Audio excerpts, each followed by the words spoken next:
السلام عليكم.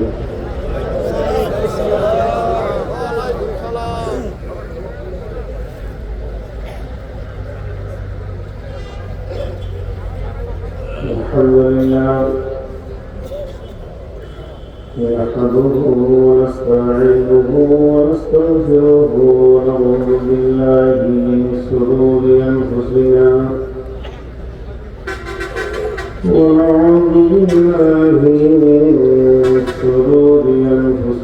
ومن سيئات أعمالنا من يهده الله فلا مضل له ومن يضلله فلا هادي له وأشهد أن لا إله إلا الله وحده لا شريك له وأشهد أن محمدا عبده ورسوله الذي أرسله بالحق بصيرا ونذيرا وداعيا إلى الله بإذنه وسراجا منيرا أما بعد فإن خير الحديث كتاب الله وخير الهدي هدي محمد صلى الله عليه وسلم وشر الأمور محدثاتها وكل محدثة بدعة وكل بدعة ضلالة وكل ضلالة في النار. فقد قال الله تبارك وتعالى في كلامه المجيد وفرقانه الحميد: أعوذ بالله من الشيطان الرجيم. الذين آمنوا وهاجروا وجاهدوا في سبيل الله بأموالهم وأنفسهم أعظم درجة عند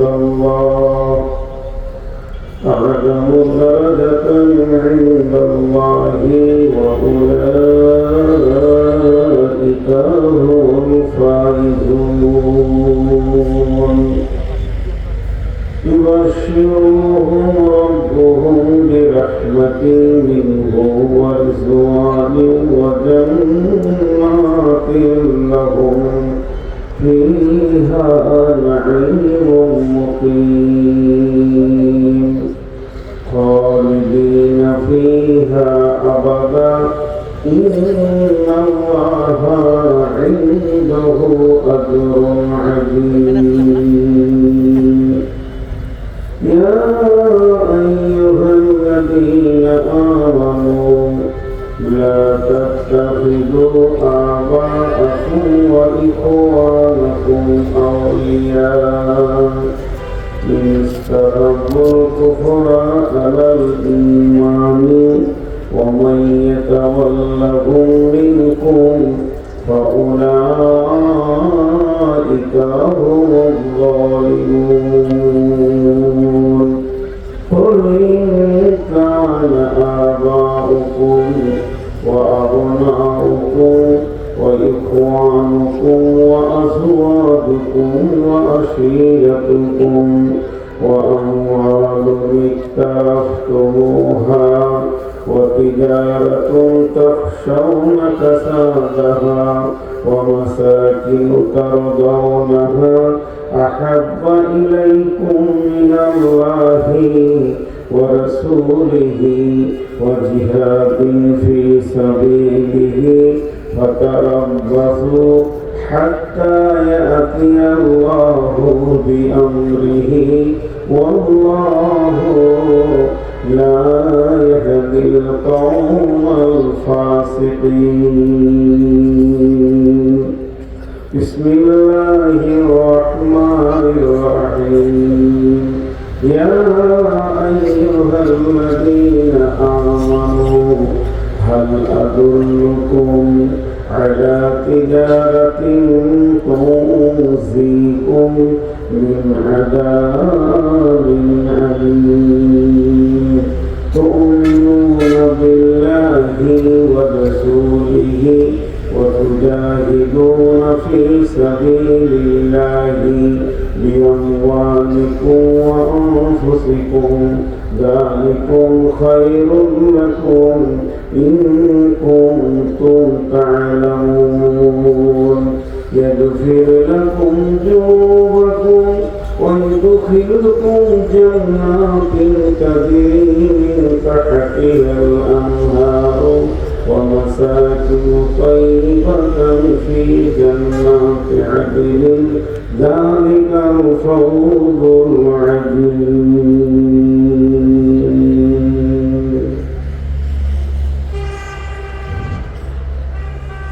শ্রদ্ধেয় সুযোগ্য আজকের সভার সভাপতি, উপস্থিত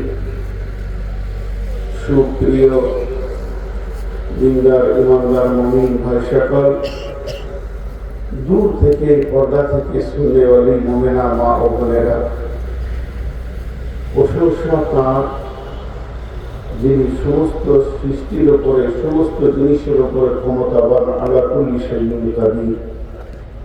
তিনি আমাদের মনি, যিনি দিলের খবর জানেন, আলিমুন বিযাতিস সুদূর। তিনি আমাদের মাসজুদ, যাকে আমরা সাজদা করি, তিনি হচ্ছেন আলিমুল গায়ব। সেই মহান মুনি সমস্ত গুনাহকে যিনি মাফ করতে পারেন তওবার মাধ্যম দিয়ে, তওবা কবুলকারী, ইন্নাহু কানা তাওয়াবা। যে মহান মুনি আজকে একটা বৃহত্তর কাজকে নিয়ে আমাদেরকে এখানে হাজির করেছেন, যে দায়িত্ব আমাদেরকে নিয়ে এখানে হাজির করেছেন, এই জামানায় আমাদেরকে এই কাজ করিয়ে দিচ্ছেন এবং আমরা যে দায়িত্ব নিতে এসেছি, দায়িত্বকে বুঝতে এসেছি, সেই মহান মুনি আমাদেরকে হাজির করেছেন। একবার তার দরবারে শুকরিয়া করি, আলহামদুলিল্লাহ। দরুদ ও সালাম বর্ষিত হোক আখিরি পয়গম্বর নবী মুহাম্মদ রাসূলুল্লাহ সাল্লাল্লাহু আলাইহি ওয়াসাল্লামের উপর। আল্লাহুম্মা আমিন, আল্লাহুম্মা সাল্লি আলাইহি, আল্লাহুম্মা বারিক আলাইহি। মুহতারাম ভাই আলী ও বুজুর্গ দোস্ত, এখানে আমরা বিভিন্ন শ্রেণীর, বিভিন্ন রকম, বিভিন্ন পেশা, বিভিন্ন জায়গায় মেহেজ নিয়ে দুনিয়া করছি, বিভিন্ন রকম মানুষ আমরা বসে আছি, কিন্তু দায়িত্বের জায়গায় আমরা সব এক। আমরা আল্লাহর গোলাম, রসুলের উম্মত। প্রতিটি মানুষ তার পেশার ভিতর দিয়ে, তার দুনিয়ার কর্মব্যস্ততার ভিতর দিয়ে দিনের দায়ী, এটা সবাইকে মেনে নিতে হবে। প্রত্যেকটি উম্মত রাই, আলা কুল্লুকুম রাই, সমস্ত উম্মতই হচ্ছে দায়ী। এক একজন একটা এলাকার দায়ী, একটা গোত্রের দায়ী, জেলার দায়ী, না হলে সে একটা পরিবারের দায়িত্ব দায়ী, দাওয়াত দেনে বলা। তাও যদি না হয় তো সে নিজের নাফসের উপরে নিজে দায়ী। আর দাওয়াত আর ইবাদত, আল্লাহ রাসূল বলেছেন লা রাহবানিয়া ফিল ইসলাম, ইসলামের মধ্যে বৈরাগ্য নেই, ইসলামের মধ্যে বৈরাগ্য নেই, বৈরাগ্যকে ইসলাম কবুল করেনি। বৈরাগ্য কাকে বলে? বৈরাগ্যের ডেফিনেশন হচ্ছে নিজেকে একাকী ইবাদত করা, জাহান্নাম থেকে বাঁচানো এবং জান্নাতে যাওয়ার উদ্দেশ্যে সংসার ত্যাগী হয়ে একাই ইবাদতে বসে যাওয়া, এর নাম হচ্ছে বৈরাগ্য। বিশ্বনবী সংসার করেছেন, বিশ্বনবী সেনা ছিলেন, বিশ্বনবী পিতা ছিলেন, স্বামী ছিলেন, নানা ছিলেন, জামাই ছিলেন, শ্বশুর ছিলেন। তিনি বিজনেস করেছেন, কাপড়ের বিজনেস করেছেন। তাহলে তিনি সার্বিকভাবে দুনিয়ার ভিতর দিয়ে দিনকে কায়েম করে গেছেন। তার উম্মত বৈরাগ্য গ্রহণ করবে, এটা মেনে নিতে পারবে না। এর জন্য ইসলাম বৈরাগ্যকে গ্রহণ করেনি। আমি খুব অনেক, যেদিন থেকে আমি আসবো নিয়োগ করেছি, বেশ কিছু কথা সেদিন থেকে আমি জমিয়ে রেখেছি। হয়তো বা এটাই শেষ সফর। কেন আমি আসবো না তা নয়, আল্লাহ ইচ্ছা করলে আবার কালকে আনতে পারে। কিন্তু দেশের পরিস্থিতি, দুই দেশের পরিস্থিতি অনেক খারাপের দিকে যাচ্ছে। আপনাদের তা আমাদের তো আপনাদের ভিসা বন্ধ, আমাদের ভিসা এখনো খোলা আছে। তো যাই হোক, রাজনৈতিক এবং দৈশিক কোনো কথা আপনাদের সামনে আমি বলতে চাইছি না। শুধু এতটুকু বলছি, পৃথিবীর যে কোনো প্রান্তে, যে কোনো কোণে থাক না কেন, আমরা সবাই মুসলমান, আমাদের আল্লাহ এক, আমাদের রসুল এক, আমাদের দ্বীন এক, আমাদের আকীদা এক। এই জায়গায় আমরা এক। একদিন তার কাটা থাকবে না, যেদিন ইসরাফিল সুর ফুঁকবে সেদিন আমরা এক জায়গায় হব ইনশাআল্লাহ। তো আমি যে কথাটা আপনাদের সামনে বলছি, এই যে পাঁচমুখী মাদ্রাসা, এটা আমি উদাহরণ দিচ্ছি। মাদ্রাসার একটা সীমারেখা আছে, মাদ্রাসার একটা গণ্ডি আছে। এই গণ্ডিতে সিকিউরিটি দিয়ে ঘেরা আছে, গেট লাগানো আছে। ভিতরে কি হচ্ছে? ভিতরে কি হয়? এই গণ্ডির ভিতরে, গার্মেন্টসের গণ্ডির ভিতরে কাপড়ের পাকিজা কাপড় তৈরি হয়, সেখানে বেডশিট তৈরি হয়, তারপরে ছিট কাপড় তৈরি হয়, গার্মেন্টসের বিভিন্ন পোশাক তৈরি হয়, ফ্যাক্টরি ঘেরা। এরকম ভাবে আপনারা এই জাস্টিস এরিয়ায় বাস করছেন, এক একটা ফ্যাক্টরি, তার ভিতরে একটা কার্যক্রম চলে, তার মধ্যে বিভিন্ন গোষ্ঠী আছে, বিভিন্ন ধরনের কাজ হয়। তাহলে পাঁচমুখী মাদ্রাসায় কি হয়? আমি এইটাই বলছি, উদাহরণ হিসাবে নিচ্ছি। আপনি ঢুকতে পাই না, আমি ঢুকতে পাই না, ক্লাসে যেতে পাই না। আমরা সাধারণ মানুষ, গেটম্যান গেট লাগিয়ে দিয়েছে, ক্লাস চলছে। এখানে অনেকগুলো বিভাগের কাজ চলে, উদ্দেশ্য আর বিধেয়। এই কাজগুলোকে দুই ভাগে ভাগ করা যাবে। একটা হচ্ছে উদ্দেশ্য আর একটা হচ্ছে বিধেয়। আজকে দাওয়াতের কথা হবে, মানুষের চেতনা ফেরানো হবে, এটাই উদ্দেশ্য। এই উদ্দেশ্যের জন্য লাইট এসেছে, মাইক এসেছে, কাপড় এসেছে, খুঁটি এসেছে, প্যান্ডেল এসেছে, বক্স এসেছে। এখানে বিভিন্ন বিধিওকে জমা করে উদ্দেশ্য একটাই, যে আমাদের দাওয়াত, আল্লাহ রসুলের দাওয়াত, আল্লাহর দাওয়াত তার গোলাম এবং রসুলের উম্মতের কাছে পৌঁছে যাবে। তাহলে ওর ভিতরে বোর্ডিং চলছে, রান্না হচ্ছে, আলু কাটছে, মাংস কাটছে, গেটম্যান আছে, শিক্ষক আছে। উদ্দেশ্য সেখানে দিনই এই কোরআনের 100% কোরআনের A to Z চেতনা ছেলেদের ভিতরে এসে যায়, তারা শিখে নেয়, শিক্ষকরা দেয়, ছেলেরা নেয়। এই উদ্দেশ্যটাকে কেন্দ্র করে অনেক খরচা, অনেক রকম পোস্টিং, অনেক রকম চাকরি, অনেক রকম দরাদরি, অনেক রকম মেহনত। কি শেখানো হয়? দিন শেখানো হয় এক শব্দে। ছেলেদেরকে কি দেওয়া হয়? দিন দেওয়া হয়। কিন্তু ঘটনাটা কি? ঘটনা আদালতের কথা চলছে ক্লাসে, আদালত চলছে নারায়ণগঞ্জে। সেখানে নামাজের কথা চলছে ক্লাসে, নামাজ হচ্ছে অত্র এলাকায় গন্ডির বাইরে।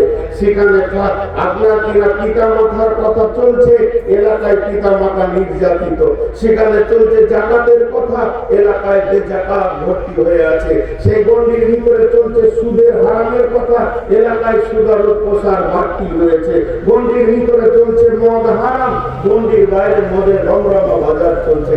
এদের কাছে ওটাকে পৌঁছাবে।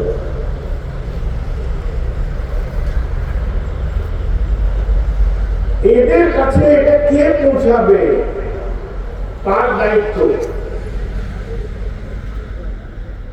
আমার প্রশ্ন থেকে যায় এই জায়গায় সমাজের কাছে, বাৎসরিক 2 কোটি 3 কোটি টাকা ব্যয় করলাম, রসুলের সমস্ত হাদিসগুলো পড়ানো হয়ে গেল, কিন্তু পিপাসায় মরছে অত এলাকার লোক, পানি কেউ পেল না। পানি তো কেউ পেল না। এত বড় মেশিন থাকতেও অত এলাকার লোক পিয়াসে মরছে। জি না, এই পানিটা কিভাবে পৌঁছাবে? শুধু একটাই ফ্যাক্টরি আছে? জি না, যেখানে টারবাইন চলে, বিদ্যুৎ প্রকল্প চলে, বিদ্যুৎ তৈরি হয় সেই বিদ্যুৎ প্রকল্পের গণ্ডির ভিতরে, কিন্তু তার মাল প্রত্যেকটি বাড়ির ঘরে গিয়ে আলো জ্বালিয়ে দেয়, প্রত্যেকটি নাগরিককে অন্ধকার দূর করে। আজকে এই জমিয়তের সভাটা হচ্ছে বিদ্যুৎ প্রকল্প। এই প্রকল্পে এতটা পরিমাণ কথা আমার বক্তা, আগের বক্তা বললেন, তার আগের বক্তা বলেছেন, তার আগে বলেছেন, আমি বলছি। তাহলে এটা কি এইখানেই সমাপনী? না যে আসেনি, যে পৌঁছাইতে পারেনি, এখানে যতগুলি এসেছে আশা করি মাতাল 10টাও আসেনি, সুদারও 20টা আসেনি, লুচ্চারা হাজির হয়নি, তাদের কাছে আলোটা পৌঁছাবে কখন? জমিয়তের কাজ শুধু বাংলাদেশের জমিয়ত নয়, আমাদের ভারতবর্ষের জমিয়তে 2খানা সভা হয়ে গেল। আজকে আমি হাজির থাকলে, আজকে 18 তারিখে আমাদের আরেকটা সভা চলছে মুর্শিদাবাদ জেলা জমিয়তে, বিখ্যাত সম্মেলন চলছে। আমি ফেসবুকে দেখলাম, মাশাআল্লাহ, সেখানে আপনাদের মতোই বড় ধরনের মজলিস হয়েছে, ইনশাআল্লাহ শেখানো চলছে। কিন্তু এই দায়িত্বটা খালি কি এই শিক্ষকদের, না আপনার আমার, না সবাই শুয়ে করব? প্রশ্ন থেকে যে আমার প্রশ্নগুলো ধ্যান দিয়ে শোনেন। আমরা কিন্তু দায়িত্ব নিতে রাজি নই, আমরা দায়িত্ব নিতে রাজি নই, আর আমরা দায়ীও নই। কিন্তু ভাই, এর কঠিন আযাব আছে, দায়িত্ব নিলে কঠিন লাভ আছে। এর উপরে কিছু কথা আমি আপনাদেরকে বলবো। আজকে সমাজ বেলাইনে যে বুঝে না, ওর কাছে কে যাবে? একটা ছোট্ট ঘটনা আপনাদের সামনে আমি শোনাই। আপনাদের দেশে যেমন দিনাজপুর আছে, আমাদের দেশেও দিনাজপুর আছে। ওই দিনাজপুরকে 2 ভাগে বিভক্ত করা হয়েছে, একটা উত্তর দিনাজপুর, একটা দক্ষিণ দিনাজপুর। উত্তর দিনাজপুরে করমদিঘি থানায় একটা মাদ্রাসা আছে। মাদ্রাসাটা শুধু হিফজি মাদ্রাসা, কম বেশি সেখানে ছাত্র সংখ্যা 600 থেকে 650, শিশু সব বিকর মাদ্রাসা। আমার মনে হয় পশ্চিমবঙ্গে এত সুন্দর হিজ কোথাও হয়ে যায়। তো আমি ঘুরি বেলায় সারা বছর ওই মাদ্রাসায় গিয়ে ঠিক বেলা 10টায় আম গাছের নিচে বসে আছি চেয়ারে, ক্লাস চলছে, শিক্ষকরা ক্লাস করছে, 600 ছেলে ক্লাস চলছে। আমার কথাটা ধ্যান দিয়ে শুনবেন, আমি একটা উদাহরণ দিচ্ছি, এটা আপনাদের ব্রেনে দিচ্ছি। এমন সময় দেখলাম একটা বাইসাইকেল, মোটরসাইকেল নয়, বাইসাইকেল চালিয়ে একটা পুরাতন ওল্ড মডেলের ইন্ডিয়ান মানিতে ওটা এখন বিক্রি করতে গেলে 300 থেকে 350 টাকা কেউ নেবে না। ওই রকম সাইকেল চালিয়ে এক ব্যক্তি আসলেন। আমার আইডিয়াতে তার বয়স 35 থেকে 40 হবে। একটা লুঙ্গি পরে আছে, খুব কম দামি, 100-200 টাকা দামের লুঙ্গি, ছেঁড়া একটা জামা আছে, আর গায়ে চেহারাতে গরিব দুস্থ এর একটা ছাপ রয়েছে। সাইকেলের হ্যান্ডেলে দুটো ব্যাগ আছে, পেছনে একটা বড় বস্তা আছে। সাইকেলটা নিয়ে এসে দাঁড়ালো। ওর ছেলের নাম করে আমাকে বলছে, কোথায় আছে? আল্লাহ, আমি শিক্ষক নয়, আমি মেহমান, আপনি বসেন, আর 10 মিনিটের মধ্যে টিফিন হবে, আপনার ছেলে বের হবে।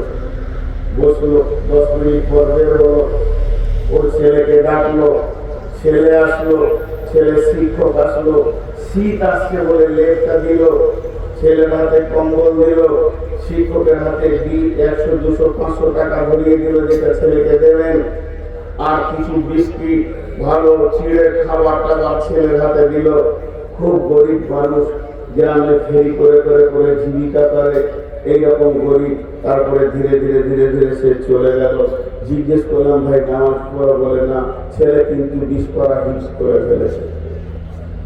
যার মেহনতে, যার রক্তে ছেলে আলেম হচ্ছে, তার বাপ এখন জাহান্নামের রাস্তায় চলে যাচ্ছে। এখানে খবরটা কে বলতে হবে?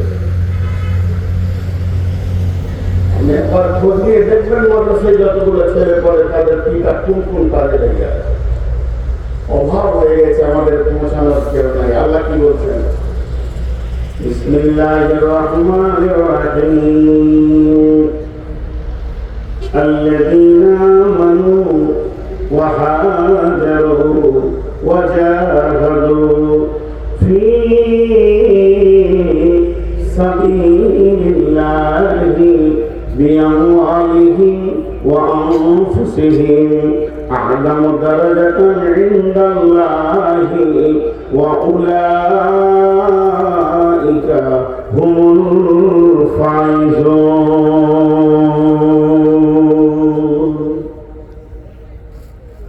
হানফিদের লেখা একটা কিতাব আপনাদেরকে পড়তে বলছি না, খবরটা নেবেন। আর সেই আকিদার লেখা একটা কিতাব খবর নেবেন। আব্দুল হামিদ ফাইজি লেখা একটা কিতাব, কিতাব নাম হায়াতুস সাহাবা, সাহাবা চরিত্র, সাহাবাদের জীবন। সাহাবীরা নিজের মুখের ভাষা ব্যবহার করছেন। বন্ধু আমার, একজন সাহাবী বলছেন, আমি বিশ্ব নবীকে আমার দরজা থেকে বেইজ্জতি করে 30 বার ফিরিয়ে দিয়েছি, 31 বার ঈমান এনেছি। আর একজন সাহাবী বলছেন, আমি কম করে নবীকে 50 বার ফিরিয়ে দিয়েছি। এমন সাহাবী আছেন, তিনি বলছেন, আমি নবীকে একদম বেইজ্জতির সঙ্গে 100 বার ফিরিয়ে দিয়েছি। আমর বিন জমু বলছেন, আমি জীবনে রসুলের বিরুদ্ধে যতটা জীবনকে অতিবাহিত করেছি, রসুলের পক্ষে অতটা আমি পাইনি। তাই ছেলেকে ডেকে বলছে, ব্যাপারে যেটা হারালাম সেটা যদি পেয়ে যেতাম, আর যেটা পেয়ে গেছি এটা যদি হারিয়ে দিতাম, নিজেকে সৌভাগ্যবান মনে করতাম। জীবনে বাঁচলাম অনেকগুলো দিন, রসুলের বিরুদ্ধে বেশিরভাগ দিন কাটিয়ে দিলাম। অন্তিম জীবনে সামান্য কয়েকটা বছর রসুলের হাতে কালেমা পড়ে তিনাকে আমি সঙ্গে পেয়েছি। অতএব জীবনের বৃহত্তরকে হারিয়েছি, ক্ষুদ্রকে গ্রহণ করেছি। একটা সাহাবীর ব্যাপারে, একটা রসুলের ব্যাপারে কতবার তিনি গেছেন দরজায় দরজায়। শুধু তাই নয়, আবু জাহেলের দরজায় লিখা হানফিদের কিতাব যদি জাল জ্বলে তবে শুনেলেন, আবু জাহেলের দরজায় বিশ্ব নবী একবার নয়, দুবার নয়, 450 বার গেছে।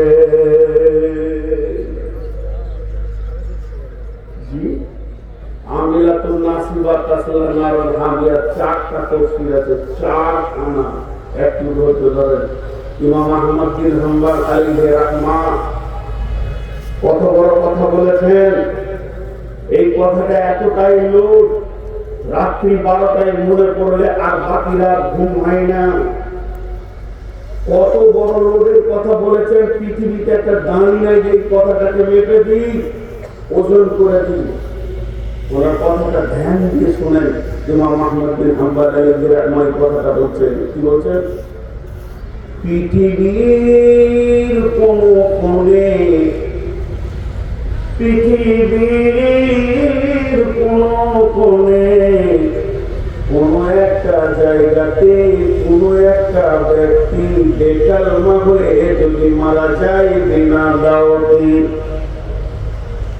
আরেকবার বলছি, পৃথিবীর কোন কোণে কোন একটা ব্যক্তি কোন জায়গাতে যদি বেকালমা হয়ে মারা যায় বিনা দাওয়াতে, ওই ব্যক্তির গুনাহটা আল্লাহ কিয়ামতের মাঠে উম্মতে মুহাম্মাদীকে ভাগ করে দিবে।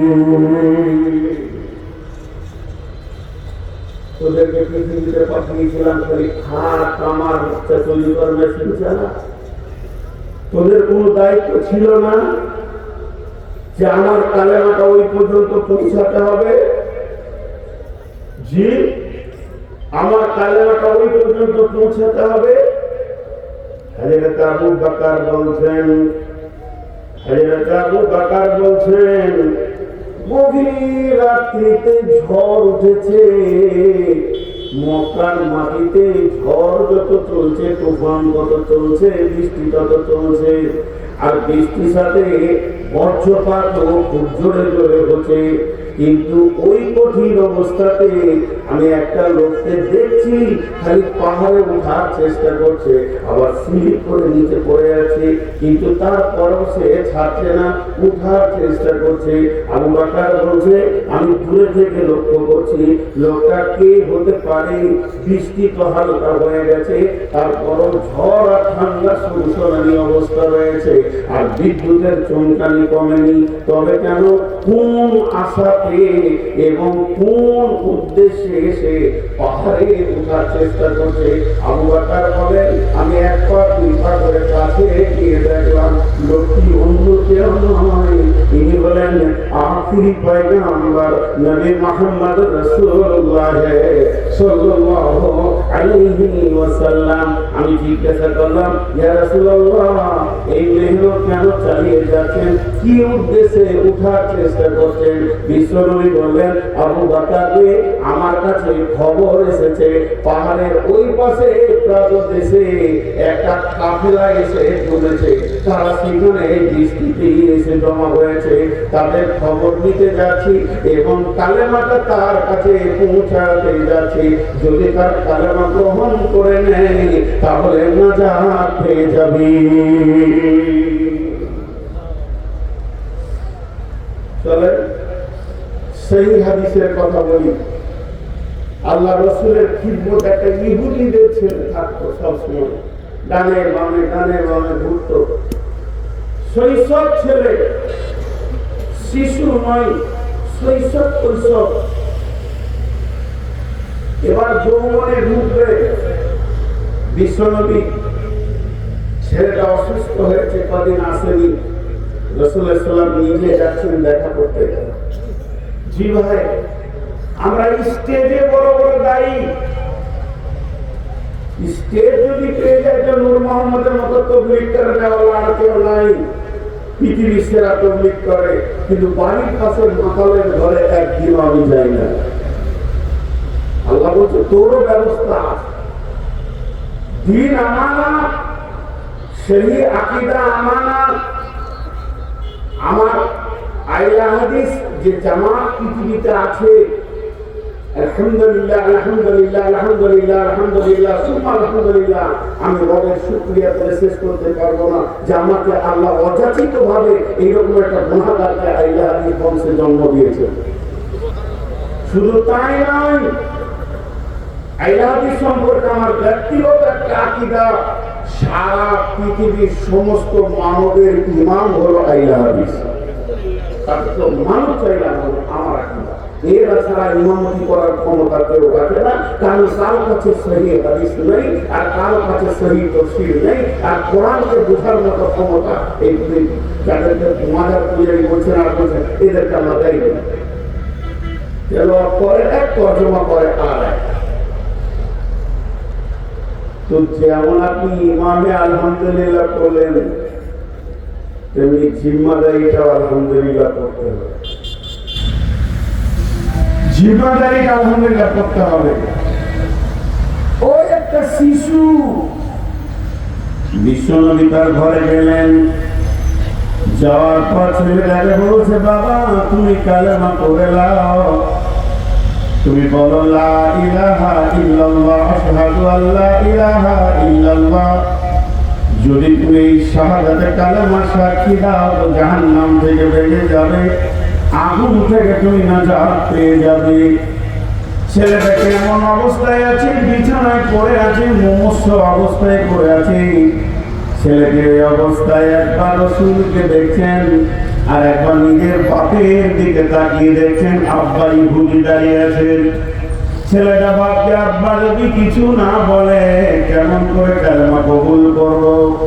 এর জন্য বারবার বিশ্বনবী বললেন, বেটা তুমি শাহাদাতের সাক্ষী দাও আল্লাহর ব্যাপারে, তুমি জাহান্নামের আগুন থেকে বেঁচে যাবে। আল্লাহর নবী যখন এই কথাটা বারবার তাকে বলছেন, আল্লাহর কি কারিশমা, ওই ছেলেটার বাপ বলে ফেললেন, কি বললেন, বেটা তুমি শোনো, তোমাকে যা বলছে তুমি ওটা শুনে নাও। আবুল কাসিম যেটা বলছে শুনে নাও।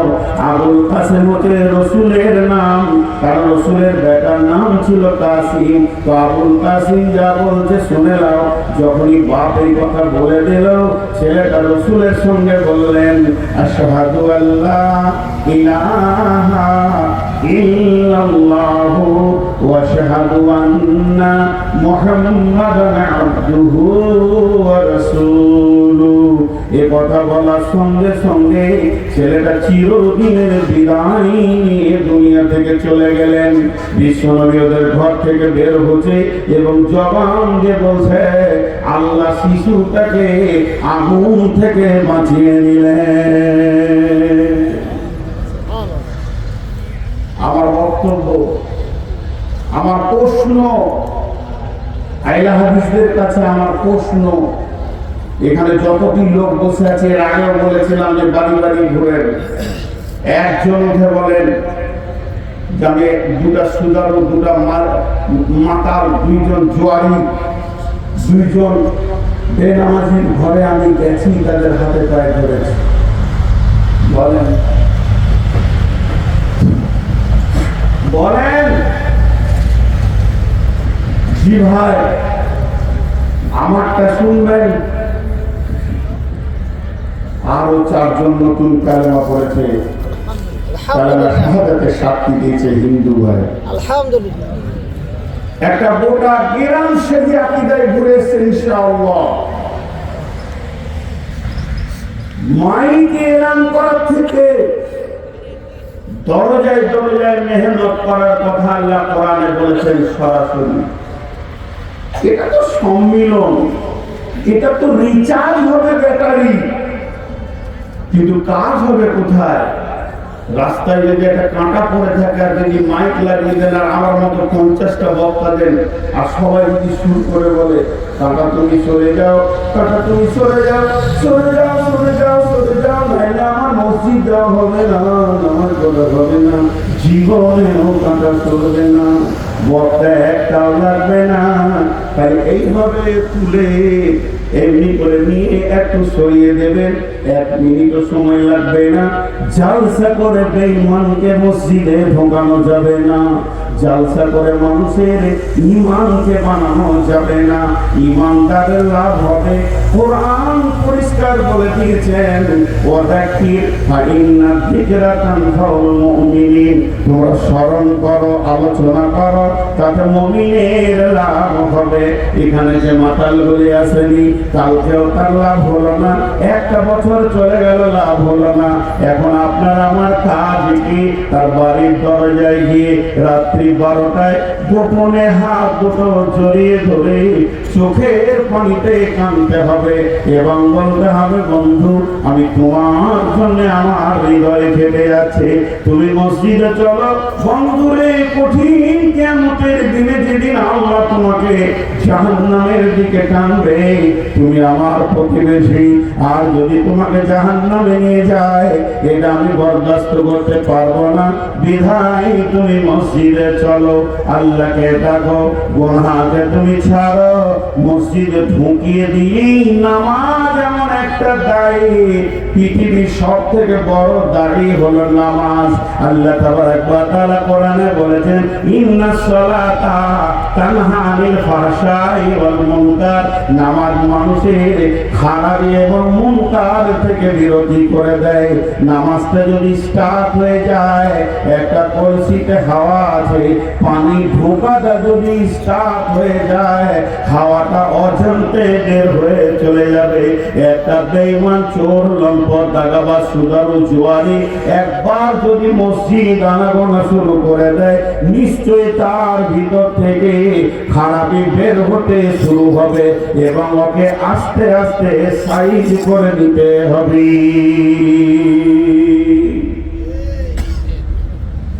জি ভাই, আমি কারো কথা মন্তব্য করছি না, আমি নিজের কথা বলছি। আমি নূর মোহাম্মদ এখন 2 ঘন্টা 1.5 ঘন্টা বক্তব্য রাখবো, ইসলাম বুঝাবো। কি বুঝাবো? ইসলাম। এতগুলো সাহাবীকে বিশ্ব নবী কম বেশি 1.5 লক্ষ সাহাবীর সামনে হাজ্জাতুল বিদাতে বক্তব্য রেখে গেছেন। একটা সাহাবীর নাম বলেন যে বক্তা ছিল। এগুলো আমাদের নিউ ট্র্যাডিশন শুরু হয়ে গেছে। বক্তাদের লাভ আছে, শ্রোতাদের ওখানে ভালো লাগে, এই একটা আলাদা এনজয় শুরু হয়েছে। কিন্তু তার ভিতরে এই যে জমিয়তের যে প্রোগ্রামগুলো চলছে, আমার আগে যে বক্তা সলিড কথাগুলো বলছিলেন, আমার তো ইচ্ছা যাচ্ছিল যে আরো 20 মিনিট আমি শুনি। একটা অপারেশন চলছিল। অপারেশন যাকে বলে, পেটকে কেটে পাথর বের করা, কিডনির ভিতরে পাথর বের করা, কাজ চলছিল। এইগুলোই হচ্ছে অপারেশন, আর এইগুলো হচ্ছে বক্তব্য। এইগুলো কখন হবে? রুগীটাকে আগে ধরে আনতে হবে। মূলে রুগী নাই, ছুরি নিয়ে সার্জেন দাঁড়িয়ে আছে, তার হবে রুগীটাকে কি দিয়ে আনবেন? আপনারা আমার কথা বুঝছেন তো? খারাপ লাগছে নাকি? আমি সাংগঠনিক বায়ন করতে চাইছি আজকে। আমার ভাইয়া বলছিলেন কবরের বায়ন করতে, কারণ কবরের বায়নটা শুনে অনেক চোখের পানি ঢেলে কাঁদে। ওনার উদ্দেশ্য ঠিক আছে, কিন্তু আসলে পুঁজি কম তো আমার, যেটা মুখস্থ করেছি ওটাই ঝাড়বো। সাইডে বলতে গেলে ধরবে তো। আপনারা আমার কথা ধ্যান দিয়ে শোনেন। অপারেশন চলছিল, বড় বড় গাছকে কেটে ফেলে, এটা কি বলে? করাত। করাত দিয়ে গাছ কাটা যায়। করাত দিয়ে কি দরজা জানালা করা যায়? কথা বলে না। দরজা জানালা করতে গেলে তার আমার অস্ত্র আলাদা। আগে গাছ কাটবে, না আগে দরজা জানালা আড়ি রেলা আলাদা। একটা হলো ফাজাইল আর একটা হলো মাসাইল। বেঈমান যারা এখনো দিন বুঝেনি, যাদের দিনের চেতনাটা নাই, তাদের কাছে মশলা দিলে লোড হয়ে যাবে। তাদেরকে করব দিয়ে কেটে আগে মসজিদে ভরো। মশলা দিতে যেও না, ফজিলত দাও ভাই, তওবা করো, আল্লাহ মাফ করবে। সুদ ছাড়ো, আল্লাহ মাফ করবে। মদ ছাড়ো, আল্লাহ মাফ করবে। নামাজ ধরো, তুমি আল্লাহর পেয়ারা হয়ে যাবে। যখন সে মসজিদে আনাগোনা শুরু করবে, তখন ফতোয়ার একটা বাটালি মারো, একটা সাইজ করো, তখন ফতোয়া মারো। ফতোয়া ময়দানের জন্য নয়, চিকিৎসাতে সব রকম চিকিৎসার ময়দানে হবে, কিন্তু অপারেশন হবে তখন কাউকে নয়, তাকে সেপারেট ঘরে বসে দরজা লাগিয়ে ফেড়ে তার ভিতর থেকে বেদাতকে আর শিরকে বের করে তাকে সাইজে নিয়ে আসতে হবে। আমরা যেভাবে, এবার বলেন, আমরা জাতির ইমাম, আমরা জাতির ইমাম। আমাকে আপনারা বেদাতি বলিয়েন না, মাপ চাইছি, কারণ গরম লেগে গেছে।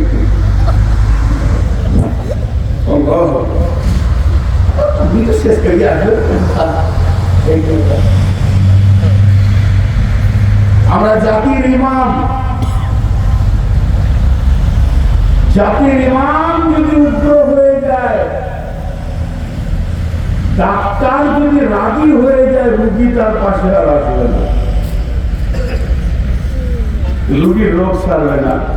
চলে আল্লাহ কি বলছে, বিসমিল্লাহির রহমানির রহিম, আমিলাতুন নাসিবা তাসলা নারান হামিয়া, আমিলাতুন নাসিবাতুন, আমিলাতুন নাসিবাতুন তাসলা নারান হামিয়াতুন।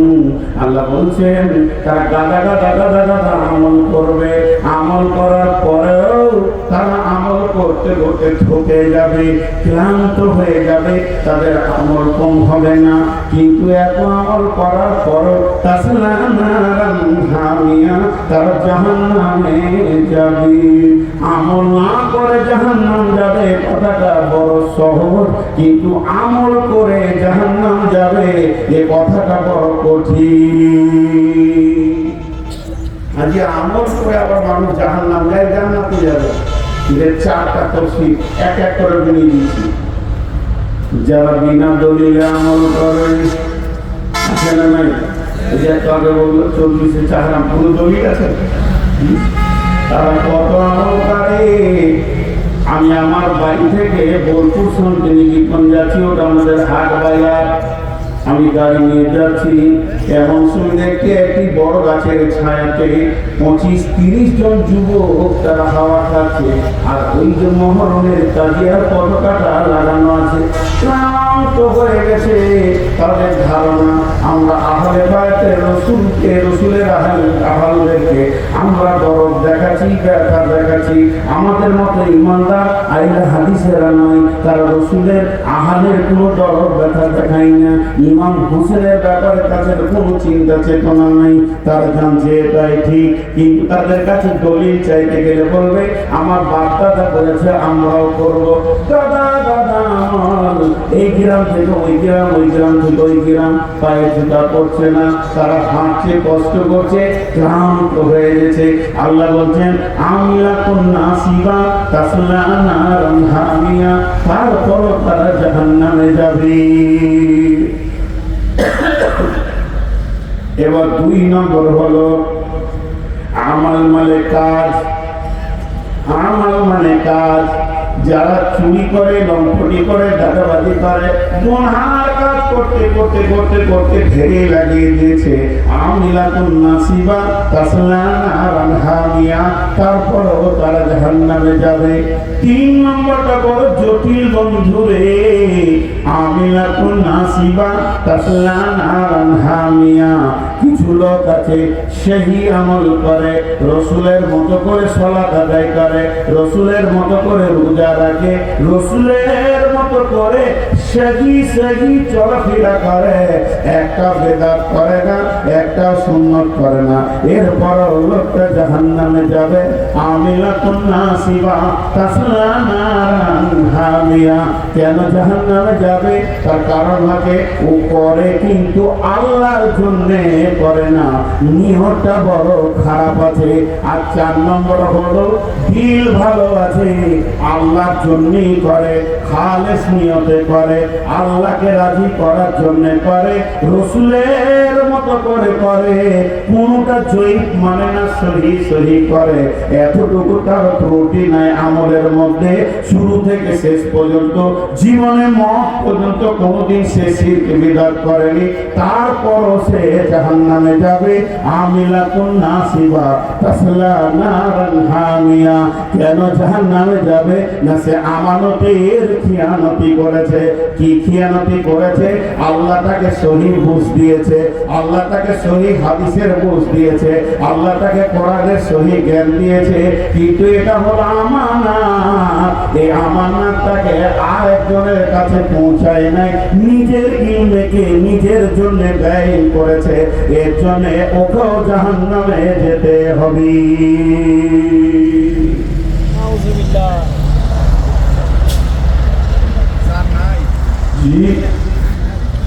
মায়ের দুধের বিকল্প খাবার পৃথিবীতে কিছু আছে? আপনাদের বিরক্ত লাগছে? উত্তর দেন, মায়ের দুধের বিকল্প খাবার পৃথিবীতে কিছু আছে? তো মায়ের দুধের ফোঁটাটা ওর মুখের কাছে না বাচ্চার মুখের কাছে? কাছে কার? তো নিজের দুধ নিজে খায়, খাক, এ তো দামি জিনিস। মাকে দুধ দেওয়া হয়েছে বাচ্চাকে মানুষ করার জন্য, ওকে নিজে খাওয়ার জন্য নয়। আলিমকে ইলমে দেওয়া হয়েছে জাহেলকে জাহান্নাম থেকে বাঁচানোর জন্য, নিজেকে বাঁচানোর জন্য। আলিমকে ইলমে দেওয়া হয়েছে আল্লাহর আমানত, জাহিলকে জাহান্নাম থেকে বাঁচানোর জন্য, নিজেকে জাহান্নাম থেকে বাঁচানোর জন্য নয়। যদি নিজেকে জাহান্নাম থেকে বাঁচানোর জন্য সে ইবাদত করে দেয়, সেও জাহান্নামে যাবে। ঠিক, আল্লাহ ছাড়বে না। এই বড় আমানত দেওয়া হয়েছে তোমার। দায়ী হওয়া তো কোন সহজ নয়, জাতির ইমাম হওয়া তো সহজ নয়। এরকম মঞ্চকে আমি 2 ঘন্টা লেকচার দিয়ে দিব, কিন্তু জীবনেও রেকর্ড নেই যে নূর মোহাম্মদ একটা মাতালের দরজায় রাত্রি 12টায় চোখের পানিতে দাঁড়িয়ে আছে। ভাইরা আমার, এবার আমার আল্লাহ কি বলছেন? আল্লাযীনা আমানু ওয়া হাজারু ওয়া জাহাদু ফী সাবিলিল্লাহি بأموالهم وأنفسهم أعظم درجة عند الله وأولئك هم الفائزون। দাওয়াতের তবলীগের কয়টা পা? মানুষের কয়টা পা? সবাই আমার সঙ্গে কথা বলে, মানুষের কয়টা পা? আরে দাওয়াত পৌঁছানোর কয়টা পা? একটা হলো সবর, আর একটা হলো মুজাহাদা। সবর আর মুজাহাদা দুটো জিনিস থাকতে হবে, তবেই তুমি তাবলীগ পৌঁছাতে পারবে। ধৈর্য হারা হলে হবে না। বারবার তুমি যাও, বারবার তুমি যাও। খালিদ বিন ওলীদ আল্লাহ রাসূলকে এত ঘৃণা করতেন, এত ঘৃণা করতেন, এত ঘৃণা করতেন, যেদিন সন্ধি হয়ে গেল, বিশ্ব নবী যাবেন উমরা পালনের জন্য 3 দিনের একটা ছুটি পেল। সন্ধি লেখা হলো নবী মুহাম্মদ সাল্লাল্লাহু আলাইহি সাল্লামকে অস্ত্রবিহীন 3 দিনের জন্য মক্কায় আসতে দেওয়া হবে। সন্ধি যখন ক্লিয়ার হয়ে গেল, বিশ্ব নবী মক্কায় যাচ্ছেন সাথীদেরকে নিয়ে উমরা পালন করার জন্য। খালিদ বিন ওলীদ চিৎকার মেরে বলে, যে মাটিতে মক্কায় নবী মুহাম্মদ পা দেবে আমি ওই মাটিতে থাকবো না, এত ঘৃণা লাগে। সেও 3 দিনের জন্য মক্কা ছেড়ে চলে গেলেন। এই দেখেন কত বড় ঘৃণা। কিন্তু বন্ধু, ওলীদ বিন ওলীদ খালিদের ছোট ভাই, বিশ্ব নবীর কাছে আগে ঈমান এনেছিলেন। তিনি বললেন, ইয়া রাসূলুল্লাহ, আমাকে কিছুক্ষণ ছেড়ে দেয়া হোক, আমি একবার বাড়ি থেকে ঘুরে আসি।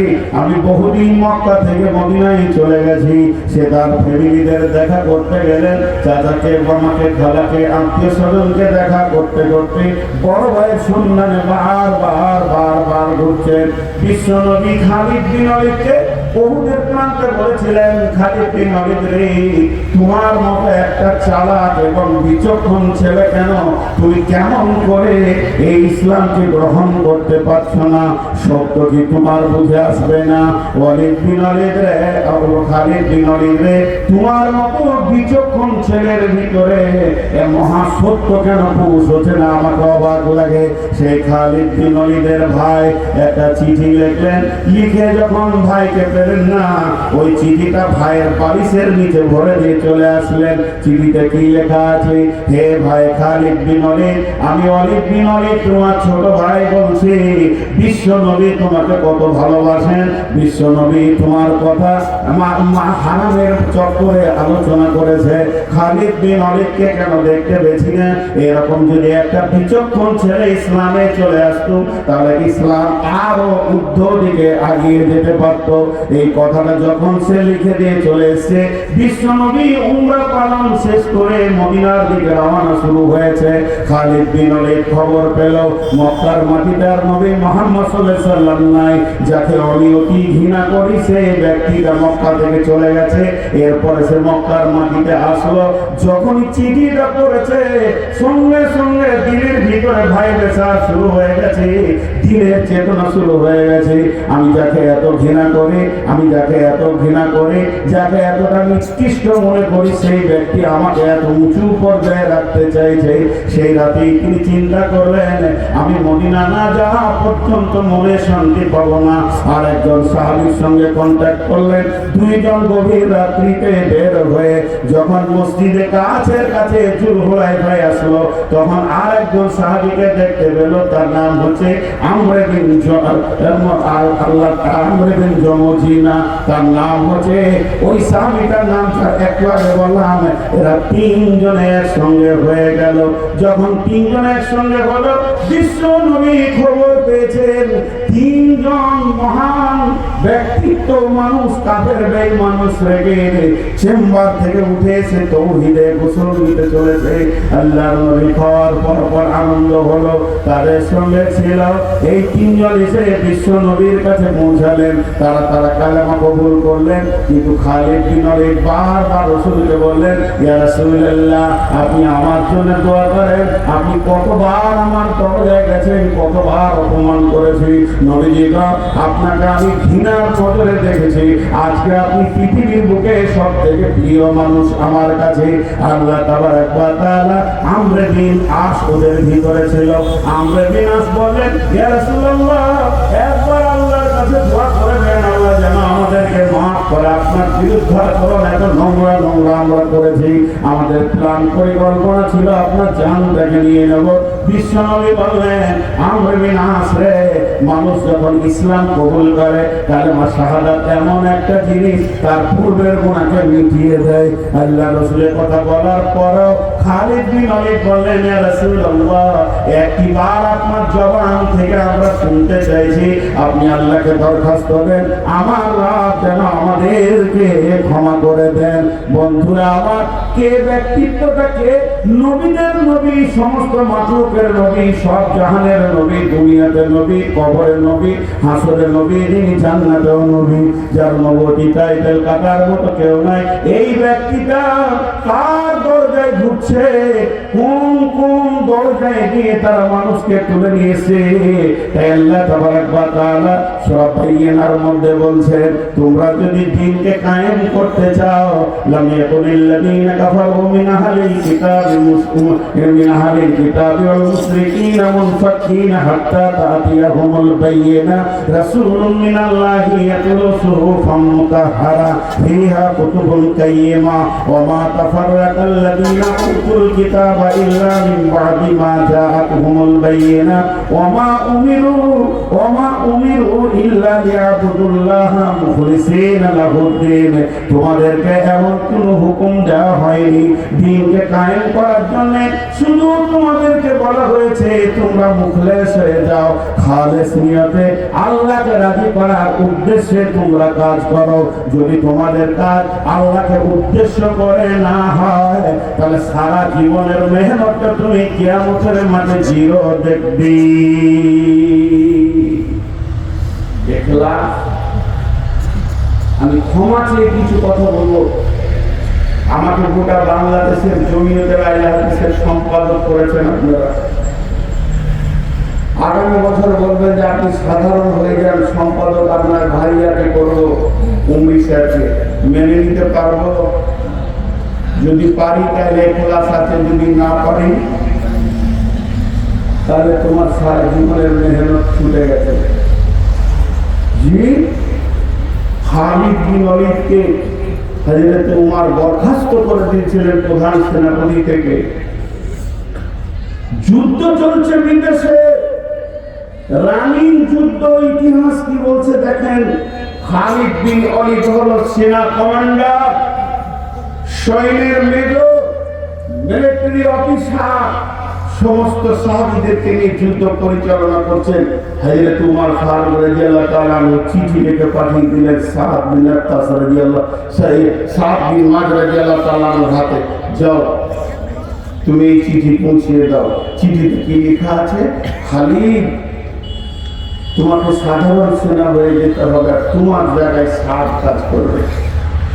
7 দিন মাস, 7 দিন মাজুন, 7 দিন আকাশ। কয়েকটা 7 আছে আমি বেদায়া নিহাতে দেখছিলাম, তো পাঠিয়ে দেওয়া হলো। সেনারা তো অবাক, খালিদ বিন ওয়ালিদকে সেনাপতি থেকে সরিয়ে দেওয়া হচ্ছে। এত বড় বীর, এত বড় বীর, এমন একটা ইসলামী জিহাদ নাই যেটাতে খালিদ বিন ওয়ালিদ গেছে আর পরাজিত হয়েছে, বিজয়ী পায়নি। সেনাপতিরা খালি বের হওয়ার আগে দেখতো খালিদ এসছে, তো চিন্তা নেই, আজকে দিব একদম সবকে পাঠিয়ে। খালিদ বিন ওয়ালিদ যখন এই চিঠিটা কে করছে, খালিদ বিন ওয়ালিদ প্রধান সেনাপতি মেজর সাদ রাদিয়াল্লাহু তাআলা তার হাতে চিঠিটা দিলেন। সঙ্গে সঙ্গে তাকে কনভিন্স করে মেনে নিলেন, ভাই আপনি, আমি সাধারণ সেনা। বাকি সৈন্যরা এসে বলছে এটা কেমন হলো? খালিদ বিন ওয়ালিদ উত্তর দিলেন, এটা কেমন হলো নয়, এটা উমারের হুকুম নয়, এটা আমিরুল মুমিনিনের হুকুম। 4টি জিনিস জানিতে শুধু জানিত না হেরফের, আল্লাহ রাসূল ইসলাম আসের মারাসামসের। খালিদ তুমি বীর, শুধু শরীরে নও, মানসিকতার বীর। সাদ রাদিয়াল্লাহু তাআলা আনহুকে দিয়ে আল্লাহ যুদ্ধের বিজয়ী দিলেন, বিজয়ী হয়ে গেল। এরপরে যখন সৈন্যদল মদিনার দিকে আসছে, হযরত ওমর সিংহাসন ছেড়ে উঠে দাঁড়িয়েছেন। দ্রুত দৌড়ে গিয়ে খালিদ বিন ওয়ালিদকে জড়িয়ে ধরে বলছে, বন্ধু তুমি শুধু শক্তিতে বীর নও, তুমি মানসিকতায় বীর। খালিদ বিন ওয়ালিদ বলছে, আমিরুল মুমিনিন, আমি সেনাপতি হতে আসিনি, শহীদ হতে এসেছি। আমার পদ আমি দেখতে চাই না, আমি আল্লাহর কাছে কবুলিয়াতের জন্য এসেছি। দোয়া করেন যেন আল্লাহ আমাকে কবুল করে নেয়। আমি চাই না কাবেলিয়াত, কাবেলিয়াত মানে প্রসিদ্ধ হওয়ার আমার আশা নাই, আমি আল্লাহর কবুলিয়াতের পেয়ারা হতে চাই। তখন খালিদ বিন ওয়ালিদের হাতটা ধরে আমিরুল মুমিনিন চোখের পানিতে বলেছে, ভাই তুমি আবার সেনাপ্রধান, আজ থেকে আমি এটা কেন করেছিলাম তোমাকে শুনিয়ে দিই। সেনাপতিদের ভিতরে শুধু ভরসা হয়ে গেছে, খালিদ আছে মনি আমরা পার হয়ে যাব। আল্লাহর প্রতি ভরসাটা কেটে যাচ্ছে, আস্তে আস্তে শিরকের দিকে চলে যাচ্ছে।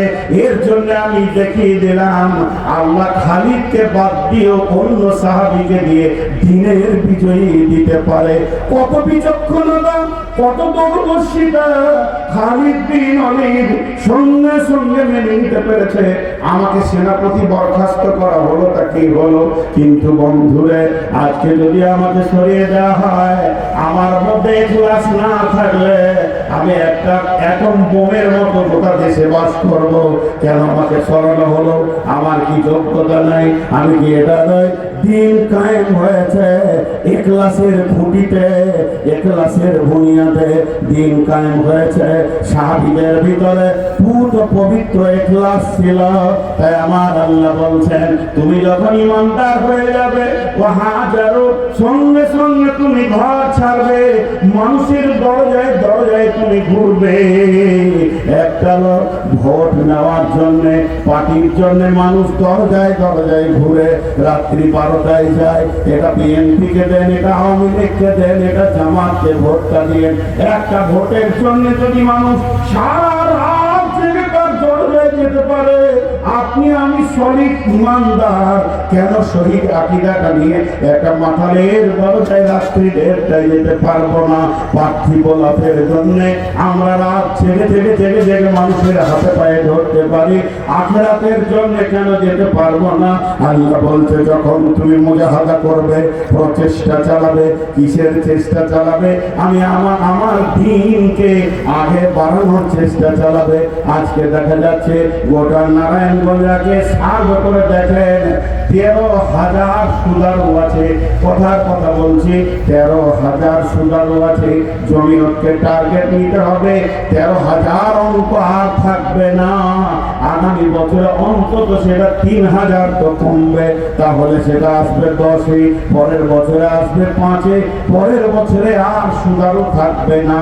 লুচ্চা কতগুলো আছে অঙ্ক করে দেখা যায় 20,000 লুচ্চা শুধু বাস করছে নারায়ণগঞ্জের ভিতরে। স্লো পয়জন চলবে, তাদের ভিতরে মেহনত চলবে, হাতকে ধরবো, পাকে ধরবো, কানবো, যেহেতু আমি তো আজর হবো আল্লাহর কাছে, বদলা তো আমার আল্লাহ দেবেন। আল্লাহ তো বলেনি কতগুলো মসজিদে ভরেছো এর গণনা হবে, বরং বলেছে তোমার জীবনে কতটা সময় লেগেছে আমার দিনের জন্য এর হিসাব করা হবে। আমরা হলাম উম্মতে মুহাম্মদী, আমরা হলাম জাতির ইমাম, আমরা মানব কুলের ইমাম, আমাদের কাছে সহি আকীদা, সহি সব কিছু রয়েছে, অথচ এগুলোকে নিয়ে আমরা দোকানে শাটারে তালা মেরে দিয়ে নিশ্চিন্তে ঘুমাচ্ছি। আল্লাহ আমাদেরকে কোনোদিন কিয়ামতের মাঠে পার দেবে না। এবার আল্লাহ বলছে যখন তুমি আল্লাহর রাস্তায় বেরিয়ে যাবে, ওয়াজাহাদু ফি সাবিলিল্লাহি বিআমওয়ালিহিম ওয়া আনফুসিহিম, নিজের মালকে খরচা করবে এবং সেই সাথে সময়কেও খরচা করবে। মাল আর সময় দুটো বলেছে, মাল কেমন করে খরচা করবেন 1 মিনিট একটু বোঝানোর জন্য বলছি। আপনি টার্গেট করে নিলেন আপনার প্রতিবেশী একটা ভালো ছেলে, কিন্তু বড় নোংরা, সুদ খায় আর লুচ্চা, শুরু করে লোক পেছনে পয়সা খরচা করতে। ছেলেটার নাম হলো জমিরুল ইসলাম। ওকে দেখা করেন, জমিরুল তুই তো ভালো ছেলে মাশাআল্লাহ, চলো চা খেয়ে আসি। চা খেলেন, খরচা হচ্ছে আপনার, কিন্তু আল্লাহর জন্য হয়েছে, কিন্তু ভালো, চলে টুর্নামেন্ট থেকে ঘুরে আসি, গাউসিয়া থেকে আসি। আপনার টার্গেট কিন্তু ওকে আপনার দিকে টানবেন, ওর দিকে যাবেন না। জি 2বার 4বার তার সঙ্গে চলাফেরা করতে করতে করতে করতে তাকে প্রস্তাব দেন, আমার মন চাইছিল যদি তুমি মসজিদে আমাকে ভালো লাগতো। সেও তো 3 দিন পর একদিন বলবে